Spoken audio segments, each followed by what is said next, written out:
Messi, Ronaldo, পেলে, Maradona, Zidane এই সকল প্লেয়ারের নাম তো সকলেই জানে, কারণ এই সকল প্লেয়াররা ভালো খেলে গিয়েছে এবং মিডিয়ারা সর্বোচ্চ কাভারেজ দিয়েছে এইসব প্লেয়ারদের। এই সকল প্লেয়াররা ইতিহাসের পাতায় ছিল, আছে এবং থাকবে। এমন কিছু প্লেয়ার আছে যারা ভালো খেলেছে বাট ওই রকম মিডিয়া কাভারেজ পায় না, যার কারণে এই সকল প্লেয়ারের নাম খুবই কম তোলা হয়। এইরকম কিছু প্লেয়ারদের নিয়ে আজকে আমার এই ভিডিওটা। এখানে তুলে ধরা হবে টপ 10 জন আন্ডাররেটেড প্লেয়ার যারা ভালো খেলেছে কিন্তু মিডিয়ার ওই রকম কভারেজ পায় নাই, যার কারণে তারা আসলে ইতিহাসের পাতায় থাকলেও মানুষজন ওইভাবে তাদের মনে রাখতে পারে নাই বা মনে রাখতে পারবে না। আমাদের এই লিস্টে 10 নম্বরে আছে মাইকেল ক্যারিক, যার সময়সীমা ছিল 1999 সাল থেকে 2018 সাল পর্যন্ত। ইনি ইংল্যান্ডের জাতীয় দলে খেলতো। এছাড়াও ক্লাব পর্যায়ে ওয়েস্ট হাম ইউনাইটেড, টটেনহাম এবং ম্যানচেস্টার ইউনাইটেডের হয়ে খেলেছেন। জিতেছেন ম্যানচেস্টার ইউনাইটেডের হয়ে 5টি প্রিমিয়ার লিগ, একটি চ্যাম্পিয়ন্স লিগ এবং একটি এফএ কাপ। সে খুবই ভালো পাসিং, বল কন্ট্রোলিং করতে পারতো, বাট সে ঢাকা পড়ে গিয়েছে জেরার্ড, ল্যাম্পার্ড এবং স্কোলসের নিচে। এই কারণে সে আসলে আন্ডাররেটেড। মানুষজন এত একটা ভালো প্লেয়ারের নাম আসলে ওইভাবে মনে রাখতে পারে নাই বা মনে রাখতে পারবে না।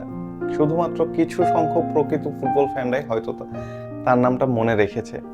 আমাদের এই লিস্টে 9 নম্বরে আছে দানি কারভাহাল। সে 2010 সাল থেকে এখন পর্যন্ত খেলে যাচ্ছে। তার জাতীয় দল স্পেন, তার পজিশন রাইট ব্যাক। সে বর্তমানে আছে রিয়াল মাদ্রিদের সফল রাইট ব্যাক হলেও তার নাম নিয়ে ওইভাবে আসলে মানুষজন কথা বলে না। সে রিয়াল মাদ্রিদের হয়ে 6টা চ্যাম্পিয়ন্স লিগ, 4টা লা লিগা, 5টা ক্লাব বিশ্বকাপ সহ মোট 25টিরও বেশি ট্রফি জিতেছেন। জাতীয় দলের স্পেনের হয়েও 2023 সালে ন্যাশনস লিগ জিতেছেন।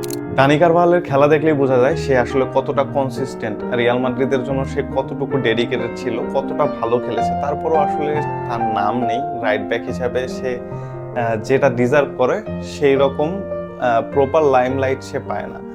মিডিয়া আসলে ওইভাবে তাকে কভার করে না। এখন আমাদের লিস্টে 8 নম্বরে আছে সার্জিও বুস্কেস। সার্জিও বুস্কেস, তার সময়সীমা 2008 সাল থেকে বর্তমান সময় পর্যন্ত। সেই স্পেনের হয়ে খেলতো জাতীয় দলে এবং ক্লাব ক্যারিয়ারে বার্সেলোনা এবং ইন্টার মিয়ামিতে খেলেছেন। সে বার্সেলোনার হয়ে জিতেছেন 8টি লা লিগা, 7টি কোপা দেল রে এবং 3টি চ্যাম্পিয়ন্স লিগ। স্পেনের হয়ে 2010 সালে ওয়ার্ল্ড কাপ এবং 2012 সালে ইউরো জিতেছেন। সে খুবই ভালো ডিফেন্সিভ মিডফিল্ডার হওয়ার পরও জাভি এবং ইনিয়েস্তার নিচে সে আসলে ঢাকা পড়ে গিয়েছে। সবসময় জাভি এবং ইনিয়েস্তাকে হাইলাইট করা হতো, যার কারণে সার্জিও বুস্কেসকে ওইভাবে হাইলাইট করা হতো না। আমাদের লিস্টে 7 নম্বরে আছেন ফ্র্যাঙ্ক রিবেরি।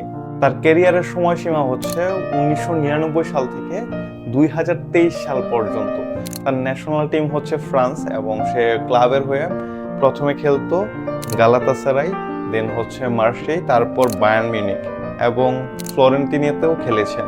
তো বায়ার্ন মিউনিখেই তার প্রাইম টাইম কেটেছে। বায়ার্ন মিউনিখের হয়ে সে 9টি বুন্দেসলিগা, 6টি ডিএফবি পোকাল এবং 1টি চ্যাম্পিয়ন্স লিগ জিতেছেন। সে প্রচুর পরিমাণে ভালো খেললেও তার নাম ওইভাবে মিডিয়াতে আসতো না।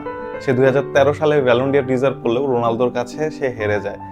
আর সে খুব ভালো খেললেও আমাদের জেনারেশনে হয়তো তার নাম জানে, কিন্তু পরবর্তী জেনারেশন তার নাম মনে রাখতে পারবে কিনা এটা একটা ভাবার বিষয়, কারণ মিডিয়া ওইভাবে তাকে কভার করে না। আমাদের লিস্টে 6 নম্বরে আছে মাইকেল লাউড্রপ।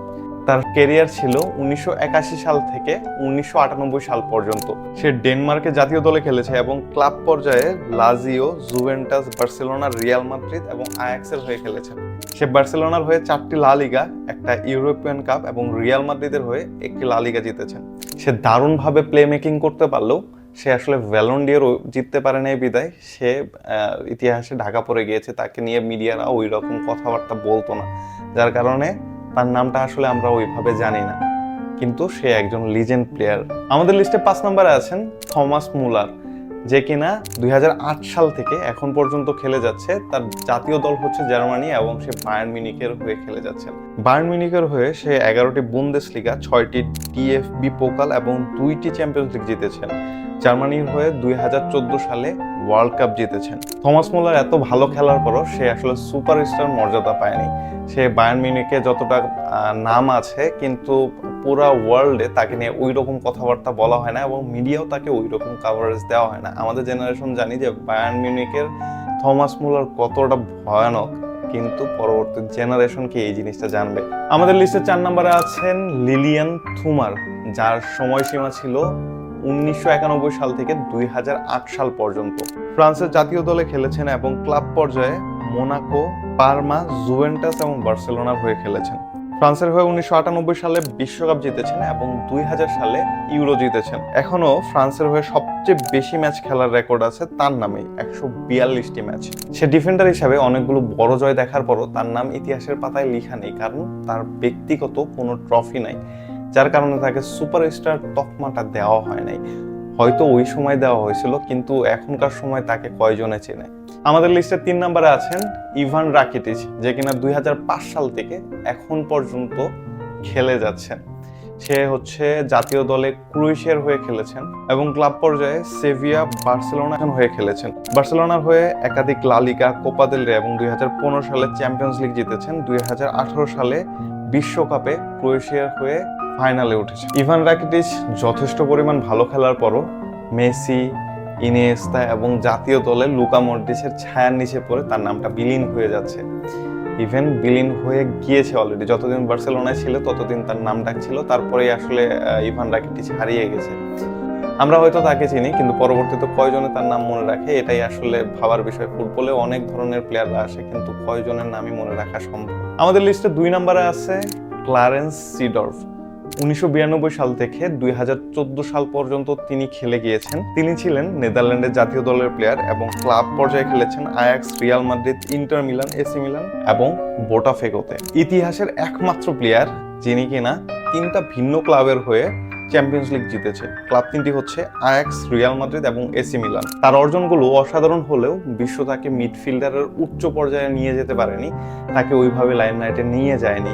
সে মিডফিল্ডার হিসাবে যে নামটা করে গিয়েছিল সেটা প্রপার ইউজ মিডিয়া আসলে করতে পারেনি, যার কারণে সে এখন বর্তমানে ইতিহাসের পাতা থেকে মুছে যাচ্ছে। ইতিহাসের পাতায় তো সবারই নাম থাকে, কিন্তু মানুষের মন থেকে মুছে যাচ্ছে। আমাদের লিস্টে 1 নম্বরে আছে গ্যাব্রিয়েল বাতিস্তুতা, যে কিনা 1988 সাল থেকে 2005 সাল পর্যন্ত খেলেছেন এবং আর্জেন্টাইন গোল মেশিন হিসাবে অনেকেই তাকে চিনত।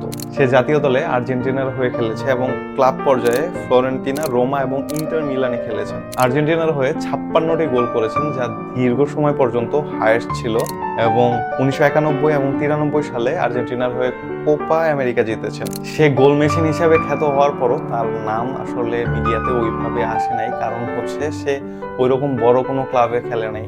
সে হচ্ছে ফ্লোরেন্টিনাতে অনেকদিন পড়েছিল এবং ব্যালন ডিওরও জিততে পারেনি, যার কারণে সে আসলে মিডিয়া থেকে দূরেই ছিল, মানে মিডিয়া তার থেকে দূরে ছিল। এতক্ষণ যে 10টা প্লেয়ারের নাম বললাম, সে 10টা প্লেয়ার আসলে আন্ডাররেটেড। এছাড়াও অনেক প্লেয়ার আছে যারা আন্ডাররেটেড, এগুলো নাম বলে আসলে শেষ করা যাবে না। আপনার কাছে কাকে সর্বোচ্চ আন্ডাররেটেড প্লেয়ার মনে হয়, এটা নিচে কমেন্টে জানিয়ে দিতে পারেন। অবশ্য আপনি যদি মনে করেন যে আমার এখানে অনেকে মিসিং হয়েছে, আমার র্যাঙ্কিংয়ে যারা মিসিং আছে, সেগুলোর নাম আপনারা কমেন্টে জানিয়ে দিতে পারেন।